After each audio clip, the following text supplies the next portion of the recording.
Okay, we're going to go ahead and check the fluids now. I'm going to start checking the oil. We're going to open this up, and what we like to have is about 7 quarts in here. And right now it's a little bit low. It's about, it says just over 6.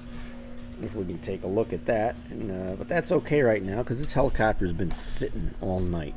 And when it sits, oil has a tendency to run back down into the oil sump, so it's going to read a little bit low. If we brought it right up to 7 now, we'd be actually departing with more oil than we intended to.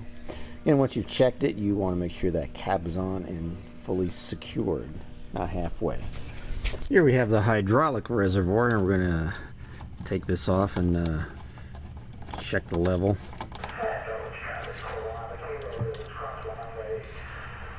Okay, and we look at it and we see it's almost completely full. In fact, it's got a nice reddish color, which tells us that it's not very old. It's been changed like it should. But we're just going to go ahead and screw this right back on. Remember, all the way on or all the way off. Okay, now we're going to check the fuel in the tanks. It says on the sticker we can use 100 to 130 grade aviation fuel. Of course, we're using 100 low lead in this, like most people do. And we do have a fuel gauge in the helicopter, but up in the cockpit. But of course, we use it, but we don't trust it. So what we have here, what was made, is a calibrated fuel stick that was made specifically for this particular helicopter. And we're going to take this and we're going to open up the cap. There we go.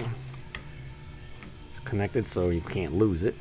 And we're going to put the stick down in, and we're going to see where the fuel mark comes up on it. Bring it back up, and we see that it's got roughly 47 gallons of fuel. You can tell by looking at the mark. Okay, we're going to put the fuel cap back on and make sure that's completely on and secure, because we never leave it halfway. It's either completely on or completely off. And then we're going to go around as good airmanship and go check the other fuel tank. Of course, these fuel tanks are interconnected to the gravity flow, so unless this helicopter is sitting perfectly level, you're not going to get exactly the same reading when you stick either tank. So you stick both tanks and take the average, and that's more accurate reading of what you actually have on the helicopter. Okay, let's sump the tanks and make sure there's no contaminants in them. Okay, now we're going to take a fuel sample, and you got a little valve here you can twist to have fuel come out, and it's going to follow this tube down and come all the way down, and we're going to collect it in this canister right here. Okay, and then when you turn this though, you just got to turn it and then close it again. If you wait till all the you see start to come out the bottom, that's a long tube, and you might wind up overfilling your canister there and spilling fuel all over. So I'm gonna have to put the camera down real quick, and then we'll look at the sample.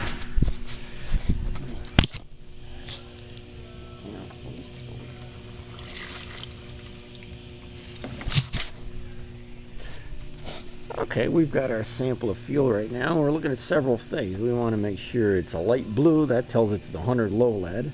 We don't see any bubbles in the bottom. That would be water if there were some bubbles in the bottom. And I don't see any contaminants in the bottom. So that's all good. And you smell it. It does smell like aviation gasoline, not something else. If it was clear, it smelled like furnace fuel, well, you've got somebody put Jet A in your helicopter. So you want to check all those things and make sure it's good fuel. And then, of course, we're going to check both tanks when we do this. And if it looks good, we got to have a screen in the top of this. And so we don't have a problem if it's clean. We're going to pour it right back into the top of the tank. Okay, after we've checked up both tanks, we got one more sump to check, and it's back here. We got a filter back here, and we can pull this lever here, and fuel is going to flow down through here and come out the tube down here, and we're going to check that check that right now, and just like we did the other two. I got to put the camera down for a second. And,